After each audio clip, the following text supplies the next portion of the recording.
Hello everyone, Berserkhead here, and welcome to Should You Buy It, my series in which I take a look at the newest piece of DLC for Total War Attila and tell you whether if you should buy it or not. Today I'm going to be taking a look at the Blood and Burning DLC. So similar to the Blood and Gore DLC, it adds blood on the battlefield as well as on the campaign map. It has decapitations on the battlefield and also limb severance. However, when comparing the Blood and Burning DLC to the Blood and Gore DLC, there are a few new additions and I want to take a look at them. You know, this is a minor piece of DLC, so the new additions are kind of small, but they're still worth taking a look at. So first of all, what I would call the biggest addition to that DLC, and the reason why it's called the Blood and Burning instead of the Blood and Gore DLC, is the fact that there are new burn to death animations for both soldiers and peasants. What that means is that basically when someone burns, either when they're hit by flaming arrow and they're just catch on fire by a burning city or something like that, they're gonna burn to death and their bodies are gonna get charred. And it's pretty cool if you think about it, because the whole theme of Total War Attila is burning and the apocalypse and stuff like that, so adding something like that makes a lot of sense, and it's also kind of cool to look at.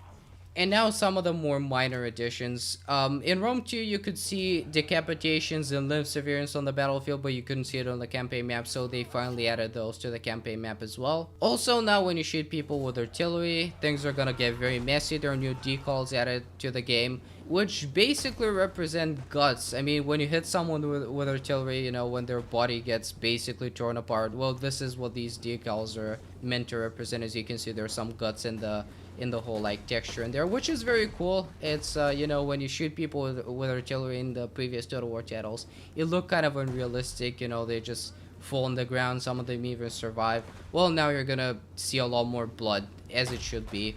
And the last addition to the real-time battles is that when you have a diseased army on the battlefield, they're basically gonna vomit. There is a new animation added, as well as like a new decal to the game to represent the vomit. It's a very small detail, and I like details, but the animation doesn't look great, and that's kind of useless. But I hope they'll at least patch it and they'll make it look a little bit better, because at the moment it's a little bit silly. And the last addition of this DLC is basically, you know, when you have those events, there's sometimes disease and stuff like that. Well, some of the pop-up windows that you have on the campaign map are gonna look a little bit more gory. It's a small change, but it's still in the notes for the DLC, so I decided to include it in this video. So having said all of that, should you buy this DLC? Well, I'm gonna say yes. I know a lot of people in the Total War community are basically outraged by this DLC, as well as they were again for the Blood and Gore DLC for Rome 2. Their argument is basically that blood should be in the game in the first place and they shouldn't charge extra money for it.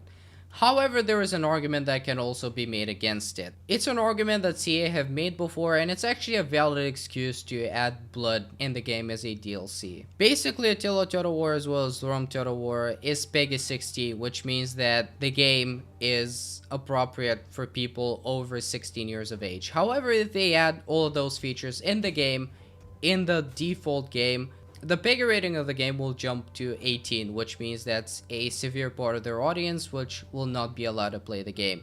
Also, there are a lot of laws against video game violence in a lot of countries, so there is a chance that the game will be simply banned in some countries if they add blood in it by default. And there is also another argument that I make personally. I made it back when I made my Should You Buy It video for the Blood and Gore DLC for Rome 2, and I think the argument is still valid. Remember which is the last game that had blood in it by default, the last Total War game that did it? That's Medieval 2. Did blood look good in that game? I don't think so. It actually looked pretty bad. So my argument is that if they add blood as a DLC for the game, they're actually gonna make it look better, and they're gonna put more effort into it. Plus the price is minimal. It's €2.50 or your regional equivalent, so the price is not that outrageous. I mean, we spend way more than that on a daily basis, so I think it's actually worth buying that DLC. So yeah, that's gonna be everything for this video, and I'll see you next time.